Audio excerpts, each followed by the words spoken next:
Hallelujah, praise the Lord. मसीह खुदावन के ज़िंदा जलाली बाबरकत नाम में, पुरफजल नाम में, वो नाम जो सब नामों से आला है। आप सबकी सलामती हो। मैं खुदा की खादमा पास्टर खुशबू एक बार फिर से आपको अपने चैनल पर वेलकम करती हूँ, जिसका नाम है कलाम की बातें। और मेरा ईमान है कि आप खुदावन के कलाम से बहुत ज़्यादा बरकत को रिसीव कर रहे हैं और रोज़ बरोज़ आप खुदावन के कलाम में बढ़ते जा रहे हैं। Praise the Lord.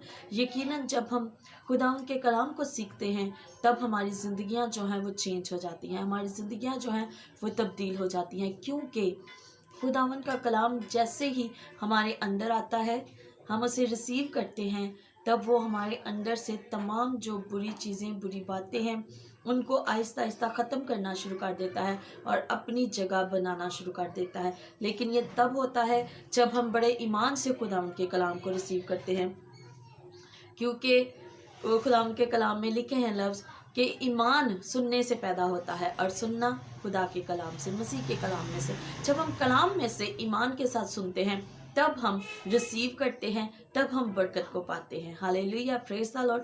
सो आज एक बड़ी खूबसूरत बात खुदावन के कलाम में से देखेंगे। मुकद्दस मत्ती रसूल की अंजील उसका 8वां बाब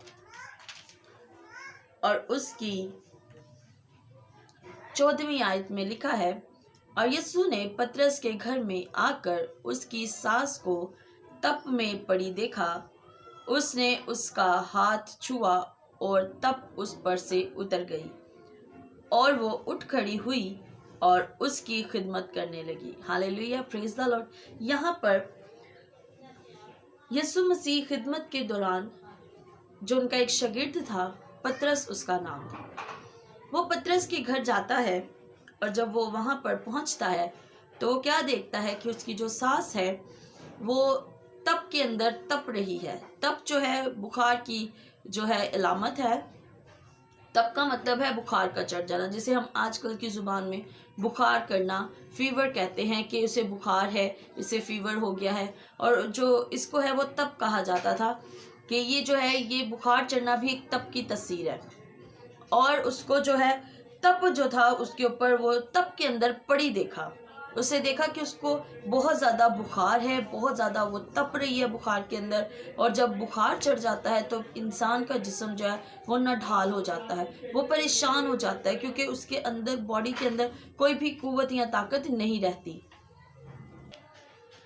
और यीशु ने उस वक्त उसे बीमारी की हालत में देखा, तप की हालत के अंदर देखा। तो लिखा है कि उसने उसका हाथ छुआ और तप उस पर से उतर गई। हालेलुया, सिर्फ छूने से, सिर्फ उस वक्त यीशु ने क्या किया, उसके हाथ को छुआ और तप उसके ऊपर से उतर गई और वो उठ खड़ी हुई। आगे की जो लाइन है वो बड़ी ही खूबसूरत है, और उसकी खिदमत करने लगी। क्या करने लगी? खिदमत करने लगी।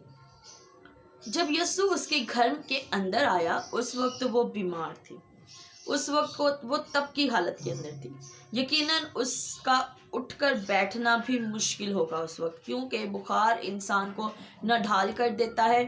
बुखार जो है इंसान को जो है वो बदनी तौर पर कमज़ोर कर देता है, वो बदनी तौर पर कमज़ोर हो जाता है और उसके जिस्म के अंदर मुख्तलिफ़ जगहों पर, शोल्डर्स में, कंधों में, कमर में, टांगों में दर्द होना शुरू हो जाती है, क्योंकि बुखार एक ऐसी तासीर है।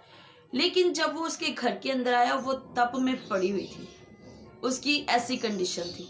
लेकिन जैसे ही यीशु ने उसको छुआ तो वो तप से, जो तप थी वो उसके ऊपर से उतर गई। बुखार उसके अंदर से जाता रहा, तकलीफ उसके अंदर से जाती रही, कमज़ोरी उसके अंदर से जाती रही, परेशानी उसके अंदर से जाती रही, बीमारी उसके अंदर से जाती रही। सिर्फ यीशु के छू लेने से जो तमाम ये सारी चीज़ें थी, सिर्फ जो तप नहीं था, बल्कि और जैसे ही यीशु ने उसे छुआ ये सारी चीज़ें उसके अंदर से निकल गईं। और लिखा है कि वो उठ खड़ी हुई और वो क्या करने लगी? उसकी खिदमत करने लगी। Hallelujah, praise the Lord. यकीनन जब यीशु हमें छू लेता है, जब यीशु हमें टच करता है तो ये सारी चीज़ें हमारे अंदर से जाती रहती हैं। तो फिर हमारा काम बनता है कि जब ये सारी चीज़ें हमारे हमारे अंदर से जाती रहती हैं, हम पाक हो जाते हैं, साफ हो जाते हैं, तंदुरुस्त हो जाते हैं। उस वक्त हमें खुदावंद की खिदमत करने की ज़रूरत है। उस वक्त हमें खुदावंद के नाम को इज्जत और जलाल देने की ज़रूरत है। उस वक्त ज़रूरत है कि हम उसके नाम की बढ़ाई करें,